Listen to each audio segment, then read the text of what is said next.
في هذا الابيزود الجديد ديال وايت كود ستوريز بودكاست باي دوتس فويس. معكم رانيا الحلو، طالبة الطب في السنة الثالثة. Et à mes côtés, une invitée très spéciale, professeure Redalali Safa, professeure en hématologie clinique et présidente du comité de sécurité transfusionnelle et d'hémovigilance au CHU Mohamed VI à Tanger. مرحبا بك professeur Merci beaucoup. et merci d'avoir accepté notre Merci. invitation. Alors si on est là, c'est pour parler de واحد le sujet très important اللي هو التبرع بالدم اولا لو دون دو سون. حيت دابا بزاف الناس سورتو في الشمال رجعوا تيتشتاو ان مخزون الدم في المغرب تعرف واحد الانخفاض ملحوظ، وهذا الشيء تاثر بصفه جد مباشره على صحه المواطن، لدرجه ان بعض الناس بعض المرضى في لي زوبيتو تيواجهوا خطر الموت كل نهار. والمشكل اللي كيتطرح هو ان بزاف ديال المواطنين في المغرب تيتخوفوا ولا تيتردوا على مبادره التبرع بالدم نتيجه مجموعه ديال الغموض والتساؤلات حول هذا الموضوع اللي نحاولوا نجاوب عليها في هذا الابيزود. بيان سور انا بلان كيستيون مي جو في كومونسي باغ لا باز. شنو تعني التبرع بالدم؟ علاش خصنا نتبرعوا بالدم؟ واش ما كاينش اون التيرناتيف اولا شي بديل في لي فارماسي ولا في لي زوبيتو؟ الوغ التبرع بالدم هي واحد العمليه تطوعيه يقدر يديرها اي مواطن مغربي. بيان سور كاين شروط اللي كنختاروا بهم شكون اللي يقدر يتبرع شكون اللي ما يقدرش يتبرع، لان بما انه عمل تطوعي فميمكنناش نعرضوا الخطر الحياه ديال المتبرع للخطر. داكوغ دونك اي مواطن اللي كتستوفي فيه الشروط الصحيه للسلامه ديالو باش انه يتبرع فهو يقدر يتبرع. وهي من سميتو التبرع يعني سي فولونتير، ما غياخدش عليه مقابل مادي، وهو داخل في اطار المواطنه السليمه. يعني بما حنا في مجتمع اللي هو المملكه المغربيه، والمجتمع اكبر اللي هو الانسانيه بصفه عامه، فمن حق اي مواطن او اي انسان مريض من حقه ان الناس الاخرين يعاونوه باش انه يكون بصحه جيده. ما كاينش البديل. علاش؟ لان المواد اللي كنخرجوها من هذاك التبرع بالدم هي مواد حيه. داكوغ سي دي سيلول، خلايا. داكوغ اللي ما يمكنش يتصنعوا، ماشي ادويه، ماشي دي ميديكامون اللي غادي تصنعوا باش يكونوا في لي فارماسي ويكونوا ديسپونيبل. دونك انا هنا كنهضر بصفه خاصه لي برودوي سانغان لابيل، حيت كاين لي برودوي ستابل هادوك سي نوت كيسيون. مي لي برودوي سانغان لابيل اللي كتوقف عليهم الحياه ديال المرضى فهما خلايا اللي ما يمكنش يتصنعوا، فبالتالي ما كاين غير التبرع بالدم هو المورد الوحيد لهاد الخلايا. دونك جوستومون استاذ هضرتي على واحد الشروط. دونك واش كل شيء يقدر يعطي الدم اولا كاين شي شروط محدده اي دوكو واحد الفئه اللي ممنوع عليها تعطي الدم؟ تماما. الوغ الناس اللي ما يمكن لهمش يتبرعوا او لا اللي يمكن، دونك وحده كتعطينا الاخرى، هو اي ادولت بالغ كي عنده السن ديالو ما بين 18 و 60 سنه. دونك ديجا لا ترونش داج اليمين بزاف ديال الناس. في هاد لا ترونش داج هادي خصو ما يكونش حامل المرض مزمن وبالتالي كياخد ادويه بصفه مستمره، بحال الناس اللي عندهم داء السكري، اللي عندهم طونسيون ارتيريال، اللي عندهم يعني ليبوتيروي، اي مرض اللي غياخد عليه دواء بصفه مستمره فهو اللي اكسكلو ديفينيتيفمون. اي واحد ياخذ شي تريتمون اي بو با. فوالا. الوغ الناس اللي كيكونوا مثلا في فتره ديال اون انفيكسيون برونشيت كياخد ان انتيبيوتيك، كياخد ان انتي انفلاماتوار بصفه محدوده، فهادو يسون اكسكلو من التبرع في الدم غير فتره ديال انهم تياخذوا الدواء، من بعد يقدروا يوليو يتبرعوا بالدم. الوغ الناس الاخرين اللي كي سون اكسكلو من التبرع بالدم هما الناس الحاملين الامراض معديه كو سوا امراض معديه مؤقته بحال لي فيروس فان لي برونشيت اي تو، او لا امراض معديه مزمنه بحال الناس اللي حاملين ليباتيت بي، ليباتيت سي، الفي اش اي انسي دو سويت. داكوغ. واللي حتى هما اكسكلو من التبرع بالدم هي المراه الحامل، حتى هي ما يمكن لهاش تبرع بالدم. مثلا الناس اللي المدخنين واش يقدروا يتبرعوا بالدم؟ الوغ الناس المدخنين وي، والناس اللي كيتعاطاو المخدرات حتى هما يسون اكسكلو، والناس اللي كيديروا لو تاتواج. داكوغ وي. داكوغ. الناس اللي دايرين لو تاتواج ديفينيتيف سي دي جون اللي هما اكسكلو من التبرع بالدم، لان هي حاله اللي تقدر تعرض لي انفيكسيون ترانسميسيبل سيكسوالمون ترانسميسيبل. ولكن dans tous les cas ملي كتمشي تبرع بالدم عندك واحد التشخيص تماما personnel تماما يعني خصك tu dois remplir toutes les conditions. ابسوليومون. كاين D'accord. واحد ان كيستيونير بري ايتابلي يعني رسمي ديال المركز الوطني للتحقن الدم اللي كيتستعمل في جميع المراكز الجهويه للتحقن الدم، كيستعملوها الاطباء اللي كيكونوا في هذوك المراكز مع اي متبرع كيجي، يعني كيخصو يستوي في هذيك الشروط كلها باش يقدر يتبرع بالدم. الهدف هو اننا نحميو المتبرع، يعني خصنا نتاكدوا بان الحاله الصحيه تقدر تخولوا انه يتبرع، وكذلك كنحميو حتى الانسان اللي غيستقبل هذاك الدم، ونحاولوا نقصوا او ماكسيموم لو ريسك اننا ناديوه D'accord. بهذاك لو سون كوليكتي. بيان سور تشخيص مجاني. بيان سور. الوغ تشخيص مجاني والتبرع مجاني، يعني اي واحد كيتبرع ما ينتظرش المقابل المادي. D'accord. Du coup, une fois une personne décide تمشي تبرع بالدم vers quelle structure elle peut se diriger كيفاش تدوز هاد لا بروسيدور ديال التبرع بالدم، واش تاخذ الوقت، واش بحال ملي تمشي لي زاناليز خصك تكون صايم ولا فاطر comment on doit se préparer. الوغ بالنسبه للتبرع بالدم حاليا كاين طبعا المركز الجهوي لتحقن الدم هو يعني اللي ثابت، وكاين كذلك هذه يعني من دابا تقريبا 4 شهور باش المستشفى الجامعي محمد السادس فتح وحده للتبرع بالدم. هي وحده ثابته يعني كتخدم من الاثنين الى الجمعه من 8:30 الصباح حتى ل 4:30 ديال العشيه على مدار السنه. داكوغ. فيها طبيبه اللي كتقوم بهذه العمليه ديال التشخيص، فيها المعدات اللازمه. اي واحد كان يعني انتريسي انه يتبرع بالدم يجي مرحبا به، كيجي ايديالمون بلا فطور ايديالمون. دونك اون فوا غادي دار له التشخيص وغادي تحدد الطبيبه اللي كاينه في الوحده بان الحاله ديالو كتسمح له انه يتبرع بالدم، فهو كيدوز يعني عند لاصال اللي فيها ديال التبرع بالدم، كتستقبل الممرضه، كتاخذ ليه العرق ديالو، لو كالم، يعني تفسر له لا بروسيدور كيفاش كدار. التبرع بالدم عاده المده ديالو يعني ملي كيعطي فيها الدم كتكون ما بين 10 حتى ل 13 دقيقه، يعني هي مده قصيره بزاف. في هذه المده هذه كناخذوا يعني المتبرع كيوفر لنا واحد الكميه ديال 400 حتى ل 450 مليلتر من الدم الكامل، يعني مخلط بجميع المكونات ديالو. ومن بعد هذاك لو سون توتال كيكون كيداروا له واحد المجموعه من المراحل اللي بغيتي من بعد نتكلموا عليها. نعم مرة نتكلم عليها. مجموعه ديال المراحل هي اللي غادي نستخلصوا منها الدم اللي غيتعطى للمرضى. D'accord, professeur. Donc, vous êtes aussi présidente du comité de sécurité transfusionnelle et d'hémovigilance au CHU Mohamed VI de Tanger. واش ممكن تعطينا plus de détails على هذا الكوميتي اللي يمكن بزاف الناس ما عارفين شنو هي؟ Alors, le comité de sécurité transfusion et d'hémovigilance هي واحد اللجنه. هاد اللجنه هذه نورمالمون كيكون العمل ديالها هو السهر على لو بروسيسوس ديال لا ترانسفوزيون كامل في المستشفى الجامعي. داكوغ. نورمالمون جميع مستشفيات الجامعيه عندهم لي كوميتي دو سيكوريتي ترانسفوزيون ديالهم، وهذا الشيء ملزم لجميع المؤسسات الصحيه ان يكون عندهم لجنه اللي كتسهر على لا ترانسفوزيون كو سوا بالمراحل ديال طلب ديال الدم، يعني كيفاش الاطباء غادي يحددوا شكون هو المريض اللي محتاج الدم ولا لا، كيفاش الممرضين غادي يديروا هذه العمليه ديال لا ترانسفوزيون بالطريقه السليمه اللي ما غاتاديش المرضى.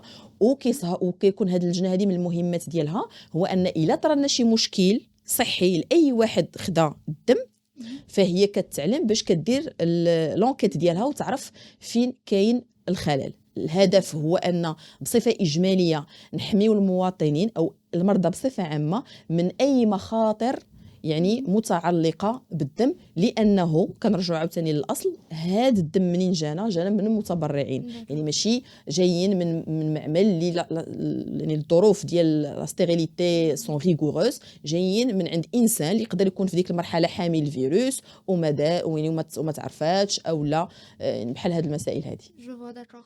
دونك بروفيسور واحد ليكسبرسيون اللي كنسمعوها بزاف اللي هي ان واحد الشخص الدم د واحد الشخص يقدر ينقذ 3 الاشخاص. دونك علاش بالضبط 3 الاشخاص اي كومون اي بوركوا؟ فوالا.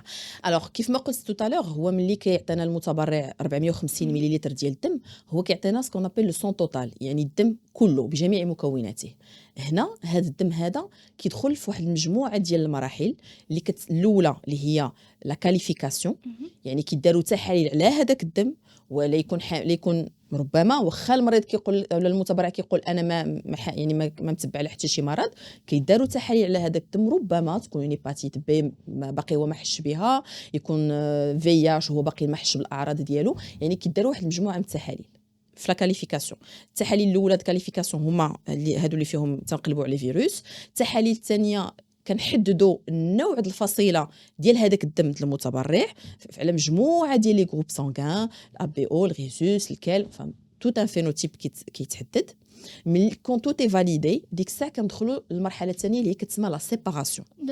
شنو هي لا سيباراسيون؟ هو ان هذوك المكونات ديال الدم كنفرقوه لثلاثه ديال الانواع ديال لي برودوي سانغان لابيل، اللي هما لي كيلوغلوبولير، يعني كتلقى خنشه ديال الدم حمراء فيها غير الكريات الحمراء، داكوغ. عاوتاني لو بلازما بوحديتو، اي لي كيلو بلاكيتير، يعني خنيشه ديال الدم فيها غير لي بلاكيت. فبالتالي 450 مليلتر ديال الدم اللي كيعطينا المتبرع كنخرجوا منها اون بوش دو كيلوغلوبولير، اون بوش ديال البلازما اي اون بوش دو بلاكيت. وهنا كل نوع عنده المرضى ديالو، يعني كل نوع ديال لي برودوي سانغان لابيل كيتعطى في دي زانديكاسيون سبيسيال بارتيكولير، وبالتالي كنلقاو لو ميم دونور اللي عطاني 450 مليلتر، عطاني سي جي ار واحد عنده اون انيمي اللي كان غيموت بها، عطاني لي بلاكيت المراه اللي كتنزف في الحمل ديالها، وعطاني البلازما اللي واحد في لا ريانيماسيون على فليماتولوجي كلينيك عنده trouble de la coagulation. Donc un seul donneur il a donné son sang à trois C'est là receveurs. l'expression. Exactement. D'accord. Professeur, كان شحال العام اللي فات واحد ليفينمون تراجيك افرابي لو ماروك اللي هو الزلزال. وإلا عقلتي كانوا بزاف الناس، واحد لافار دو بيرسون مشاو عطاو الدم ديالهم. وفين مشى داك الدم؟ علاش دابا كنقولوا ان كاين نقص في الدم الوغ كو في واحد لا بيريود جات واحد لافار كبيره د الناس مشاو يتبرعوا؟ يعني لي كونسيون. الوغ اللي خص كلشي يعرف هو ان اي واحد تبرع بالدم هذاك الدم عنده واحد لا دات دو بيرامبسيون، لان هادوك خلايا ماشي دواء. دونك خلايا باش تبقى في ليطا الفيزيولوجي ديالها وتقدر تكون افيكاس ومفيده لان ريسيفور، عندها واحد لا دوغي دو في اللي من موراها صافي كتموت ديفينيتيفمون وما يمكنناش نستعملوها. هاد لا دوغي دو في هذه كتختلف على حسب واش سي لي كيلوغلوبولير، واش البلاكيت، واش البلازما. بالنسبه لي كيلوغلوبولير كيعيشوا 40 يوم، يعني 6 اسابيع. فبالتالي هادوك الناس اللي تبرعوا في الاول ديال شهر 9 في 2023 راه الدم ديالهم تسبيريما في الاول في الاخر ديال شهر 10 2023. دونك هذاك الدم ما يمكنناش نستعملوه. بالنسبه للصفائح المده ديالهم 5 ايام فقط. وبالنسبه للبلازما puisqu'on peut le congeler لان ما فيش دي سيلول في كو دي لي بروتيين، سي كيقدر يبقى حتى لمده سنه عام. D'accord. Donc حتى ملي كنجيو نتبرعوا on doit pas partir avec des vagues. اكزاكتومون Donc سيكون هادشي اورغانيزي شويه. اكزاكتومون. دونك احسن طريقه للتبرع جوستومون، دونك احسن طريقه باش التبرع بالدم ماشي يعني نتبرعوا بطريقه كما قلتي اون فاغ، يعني هكايا دو مانيير بوينتو يجيو بزاف ديال الناس، نو، ولكن يكون تبرع بطريقه مستمره، يعني نوفروا واحد الاستمراريه ديال المتبرعين. الوغ حنا في المستشفى الجامعي في طنجه كيفاش حاولنا نلقاو هذا الحل، هو كنحاولوا ننسقوا مع الشركات اللي كاينين في المنطقه الحره اللي قريبه لنا، لان عندهم واحد العدد كبير من الموظفين اللي هما الاغلبيه ديالهم شباب، اللي كيحاولوا ان يديروا معنا ان بروغرام ديال لو دون، وهما اللي كيحاولوا بالنسبه لاغلبيه الشركات كيوفروا لو ترونسبور لهذوك الموظفين ديالهم. دونك كيجيبوهم في الصباح كيتبرعوا ل10 العشرة كيكونوا سالاو كيديو فوالا. الاشكال اللي تطرح مؤخرا علاش ما قدرناش اننا يعني وحتى حنا كان عندنا نقص، هو ان خصنا نعرفوا بان المتبرع ملي كيعطي الدم اون فوا فهو ما يمكن له يعطيها الا من بعد 4 شهور او 6 شهور على حسب واش يعني ذكر او انثى، داكوغ. فبالتالي ملي كان هذاك لو دون ماسيف في شهر 9 فالاغلبيه ديال المتبرعين حاليا ما يمكنلهمش يعطيونا الدم، واخا يكون باغي il est exclu لان son dernier don il remonte à 3 mois. دونك هذا هو من بين يعني النقط اللي شويه كانت صعيبه من مورا الزلزال ديال مراكش. هادشي باش كنتمناو ان الناس اللي ما تبرعوش في ديك اللحظه، هذه هي الفرصه باش انهم ينقذوا بزاف ديال الناس. داكوغ أستاذة. أستاذة واحد لو بوان آخر اللي يمكن بزاف الناس دابا كيسمعونا وما عارفينوش، هو أن تبرُّع الدم عنده فوائد طبية وصحية للمتبرع. واش بروفيسور est-ce que vous pouvez nous parler de هاد الفوائد؟ Alors, ce qui est spécial في le sang, هو c'est un produit اللي كاين في le corps humain, il est produit par la moelle osseuse كينتجوا لينا النخاع العظمي، المخ العظم. داكوغ. وهذا النسيج اللي هو النخاع العظمي هو واحد النسيج عنده واحد لا كاليتي دو ريجينيراسيون اكستراوردينير، عنده القدره انه يجدد نفسه بواحد الطريقه يعني سحريه. دونك وهذا التجديد ديال النخاع العظمي هو مرتبط بصفه مباشره بالنسبه ديال الكريات الحمر والصفائح والبلازما اللي كاينه في الدم. فبالتالي ملي الانسان تيعطي 450 مليلتر من الدم ديالو تقريبا كيعطي العشور، تقريبا بحال كيعشر الدم ديالو. دونك كيعطي تقريبا واحد الكميه ديال 10% من son توتال. اوتوماتيكمون لو بروسيسوس ديال لا ريجينيراسيون il est déclenché في لا مول اوسوس. النخاع العظمي كيولي كيبدا ينتج بصفه كبيره هذيك الكميه الدم المفقوده، وملي كيجدد هذوك الخلايا فهو كيعطينا خلايا جديده باقا جون et donc efficace. Donc des globules rouges jeunes غيوصلوا لنا l'oxygène de manière plus correcte، غيخرج لنا des plaquettes qui sont jeunes donc يديروا l'hémostase correctement، غيخرج ليا خلايا ديال المناعه جديده. donc il va être beaucoup plus efficace que الخلايا اللي كانت déjà il circule depuis 2-3 semaines اللي déjà كتسمى elle est vieillie. d'accord. donc هادشي باش التبرع بالدم بصفه منتظمه 2 fois par an régulièrement فهو il est très sain très bénéfique بالنسبه للمتبرع. داكوغ بروفيسور. ويمكن حتى ديك لي زاناليز اللي هضرتي لي عليا قبيلاتي إلا دي زاناليز غراتويت. bien sûr les analyses sont كيعطيو gratuites. واحد الفائدة oui نوعا ماتيريال. ما نوعا. وثاني واحد لا براتيك اللي تري كورونت في المغرب هي الحجامة. d'accord. اسكو سي الميم برانسيب؟ واش الفرق بيناتهم هو ان الحجامه تنخرجوا الدم وتنرميوه، و لو دون دو سون تنعطيوه لشي واحد؟ واش لا alors ديفيرونس؟ c'est très différent. الحجامه هي مساله مختلفه على لو دون دو سون. علاش؟ لان لو دون دو سون ملي كيجي المتبرع فاحنا كناخذوا لا فين، يعني كناخذوا الدم اللي كي سيركول في قلب الاوعيه الدمويه، يعني الشرايين والاورده. دونك لو سون سيركولون. داكور.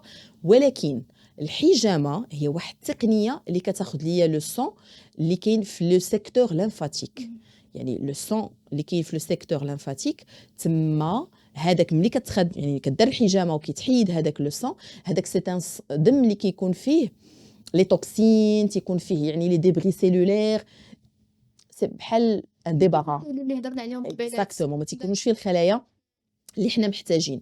سيرت الحجامه عندها الفوائد ديالها، يعني علميا اثبتت الكابينغ كتقنيه علاجيه مفيده جدا، ولكن مفيده اكثر في الامراض المناعاتيه لان جوستومون كتخدم على لو سيكتور لمفاتيك، وبالتالي كتنشط الخلايا اللمفاويه وتجديد ديال الخلايا اللمفاويه، وكتفيد الناس اللي عندهم امراض التهابيه مزمنه وما الى ذلك نوعا ما. دونك وهذاك لو سون اللي تنخرجوا من الحجامه ما يمكنناش نستعملوه لانه الدم اللي هو ما فيش خلايا حيه اللي غتفيد مريض اللي محتاج مثلا كريات حمراء او لا بلازما. داكوغ. شكرا على هاد باش نعرفوا لا ديفيرونس بين لي دو كونسيبت. بروفيسور، واحد السؤال اللي كان تيوصلنا بزاف هو انه دابا تيقول لك ان حنا كنعطيو الدم فابور، ولكن بور لو ريسيفوار اون دوا لو بايي. يعني لا كيسيون هي واش داك المبلغ اللي تنعطيو اللي زعما تنخلصوه واش باش نخلصوا الدم اللي تعطى فابور او لا تنخلصوا شي تكاليف اخرى؟ يعني علاش داكوغ. تنخلصوا على الدم اللي تعطى الوغ فابور؟ ملي كيجينا متبرع وكيعطي الدم عطاه دون لو بينيفولا، داكوغ، هذاك لو سون كيف ما فسرت كيدوز في جوج ديال المراحل، لا كاليفيكاسيون ولا سيباراسيون. المرحله الثالثه اللي هي لا كونسيرفاسيون، يعني لي غلوبول روج كيخصهم دي واحد الثلاجات ريفريجيراتور سبيسيو في واحد لا تمبيراتور سبيسيال.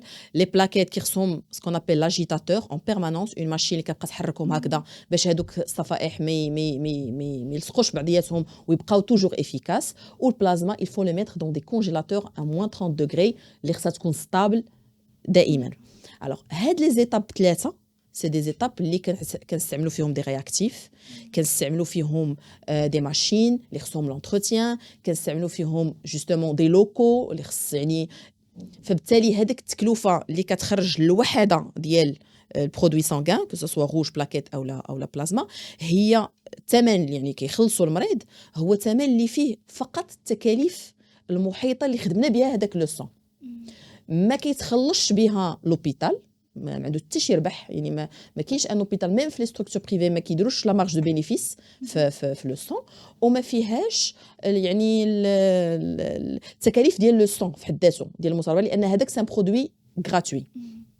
وهاد التغطيه الصحيه يمكن انه رومبورس زعما دون تو لي كا سي رومبورسي لا بلوبار الناس اللي عنده غاميل اللي عنده لي زوتر. Alors justement la transfusion بصفه عامه ملي يعني اي transfusion ديال اي مريض اللي محتاج لو سون اوتوماتيكمون حنا اون طونك ميدسان اون ريديج ان رابور ميديكال، تنديروا واحد الوصفه تنفسروا فيها تقرير اللي كنفسروا فيه علاش هذا السيد دار هاد لا ترانسفوزيون، اي جينيرالمون سي رومبورسي. سي رومبورسي. سي رومبورسي. دونك بروفيسور سي جي بيان كومبري هاد نفس القضيه ديال الماء بحال الماء مازال اللي توصلنا للروبيني، الماء ديال مولانا كاين في لا ناتور غراتويتمون، ولكن ملي توصلنا للروبيني يعني تنخلصوا عليه واحد 9000 ولكن ديك 9000 ماشي ديال الماء ولكن ديال التصفيه تمام والتنقيه باش يوصل لك امين بدون ميكروبات، يعني نفس الحاجه. نفس سي ميم برينسيپ اكزاكتومون. داكوغ دونك بروفيسور حنايا pour vous rappeler le concept ديال اسمح لي.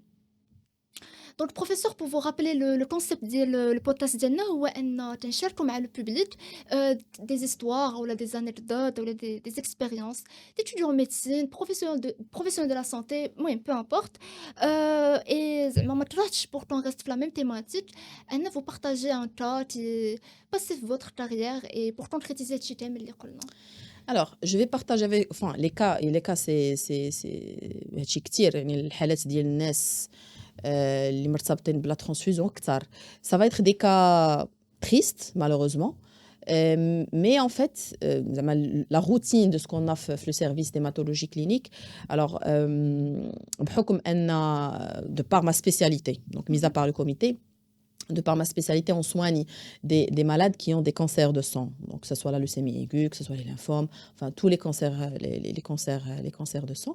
Et là, la grande majorité de nos malades qui sont des leucémies aiguës, كنوصلوا للمراحل اللي vous imaginez un cancer de sang, يعني c'est la moelle osseuse هذاك النخاع العظمي اللي خصو ينتج هادشي كامل هو اللي مريض. دونك سي ناس اللي ما كيقدرش ينتج لا كريات حمراء لا صفائح لا خلايا المناعه، ودونك وكنزيدوا كنديروا ليه علاجات قويه بلا شيميوثيرابي باش نقدروا نتخلصوا من هذا السرطان، واللي عندهم لي كونسيكونس ديالو ان ما كاينش كريات حمراء. دونك كنلقاو راسنا في واحد المرحله ديال 15 يوم او 20 يوم والمريض محتاج للدم يوميا، لان هو صفر انتاجيه ما قادرش ينتج هاد المكونات. وللعلم ان الكريات الحمراء ملي كتهبط على واحد المرحله راه المريض كيموت، لان لانيمي باش الاكسجين ما يوصلش للانسجه يموتوا، الصفائح باش ما يكونوش كاينين والمريض كيبدا ينزف ما كتكونش عنده القدره انه يحبس النزيف، الجسم ديالو ما عندوش قدره يحبس النزيف وكيبقى المريض كينزف حتى كيتوفى. للاسف عشنا هاد التجربه هذه في هاد الاسابيع الماضيه، فقدنا 3 ديال المرضى بنزيف حاد لان ما كانوش عندنا الصفائح الكافيين باش نقدروا نحبسوا النزيف. et c'était des jeunes une jeune fille deux jeunes garçons في العشرينات من السن ديالهم، اللي اي واحد يقدر يكون خاه، يقدر يكون ولده، يقدر يكون جارو، يقدر يكون ولد عمو. on l'a perdu، يعني ها هو في لوبيتال، ها هو خدا العلاج المناسب، ها هو خدا لا شيميو، خدا كل شيء. داك الكيس هذا لا بيس اسونسيال في لو بوزل العلاج ديالو، خاصه اننا كنحتاجوا الدم في لحظه، يعني كيبدا النزيف كيخصنا ايميدياتمون يكون عندنا لي بلاكيت واجد يكون الدم واجد. دوكو بروفيسور في هذه الحاله اللي قلتي لي دابا اللي فريمون اكستريمون تريست، علاش لا فامي ما قدراتش تعطي الدم ديالها اي سوفي لو ممبر دو سا فامي؟ مارش با كوم سا ولا؟ الوغ نفسر لك، بالنسبه للتبرع بالدم هو كيف ما قلنا هو تبرع بالدم اللي كيكون بينيفول داكوغ، ولكن خصنا ننبهوا لواحد النقطه، هو ان عندنا قانون منظم للتبرع بالدم في المغرب اللي كان التحيين ديالو في 2009 واللي كيتماشى مع المواثيق الدوليه. داكوغ بروفيسور في هذه الحاله اللي قلتي لنا دابا انت تري تريست، علاش لا فامي نا با بو دوني لو سون ديالها اي سوفي سون ممبر دو لا فامي؟ الوغ كيف ما قلت هو ان التبرع بالدم اللي هو تطوعي، ولكن في نفس الوقت كاين قانون منظم التبرع بالدم اللي كان التحيين ديالو في 2009 في المغرب، واللي كيتماشى مع المواثيق الدوليه، واللي كيمنع بصفه يعني قانونيه لو دون ديريجي. يعني ما يمكنش انا نمشي نتبرع ونقول لهم الله يخليكم الدم ديالي ياخذوا فلان او لا ياخذوا فلان، تبقى في الانونيما ابسوليومون سي لانونيما كومبليت اكزاكتومون سي لانونيما. اي اون بليس ما كنضمنوش هذاك المتبرع واش عنده نفس الجروباج، واش فعلا ابت ماشي ابت. دونك واخا كيمشيو الناس كيتبرعوا راه خصهم يمشيو بفكره ان ملي غنتبرع بالدم راه انا جو في سوفي دي في. الوغ كيكونوا في المركز كيكونوا دي ليست داتونت ديال يعني الناس يجاو لي دوموند ديالهم، اي واحد كيجي كيتبرع كيعطيو باغ اوردر دو بريوريتي. يعني واخا انا نمشي كعائله ديال داك المريض ونتبرع بالدم، راه الدم ديالي الا ما خداهش ولدي او خويا غياخذوا واحد اخر، وبالتالي انا هذاك ولدي غيطلع في لا ليست داتونت وغيولي يجيه الدم ديالو. دونك الفكره هو هاد المواطنه، هو اني انا الا عطيت الدم ماشي نكون انا مثلا واحد عنده حبابه وعائلته غيتبرعوا ليه، واحد اللي يتيم ما عنده حد يموت. سي انجوست. يعني ملي كنشوفوها من الناحيه المجتمعيه سي انجوست ان واحد سي جو الي بيناليزي جوست باسكو نا با فامي. داكور، هادشي باش القانون لغى هاد المساله هادي وخلى ان التبرع خصو يكون انونيم، ولو سون اللي انت كتعطيه ما تعرفش لمن شكون خداه من موراك. وهنا باش كيخص التبرع يكون باستمرار، ماشي حيت المريض ناعس يعني واخا مثلا هذا اللي حنايا فقدناه في حاله نزيف، واخا عائلته تمشي، واخا نقولوا ما كاينش تبرع اللي غيجي، راه بور فير هادوك لي زيتاب ديال لا كاليفيكاسيون اي تو ça prend minimum 24 heures. On allait perdre le malade. D'accord. داكوغ، شكرا بروفيسور بزاف على هاد المعلومات Merci beaucoup. القيمه. كنتمنى الرساله تكون وصلت للناس اللي تسمعونا، والوغ طور يسونسيبيليزيو لونطوراج ديالهم باش نبتوا هاد الثقافه ديال التبرع بالدم، ويكون عندنا واحد المخزون دائما ديسپونيبل. اي فوالا سور سو نكونوا ختمنا ليبيزود ديالنا، وتهلاو في راسكم. Merci.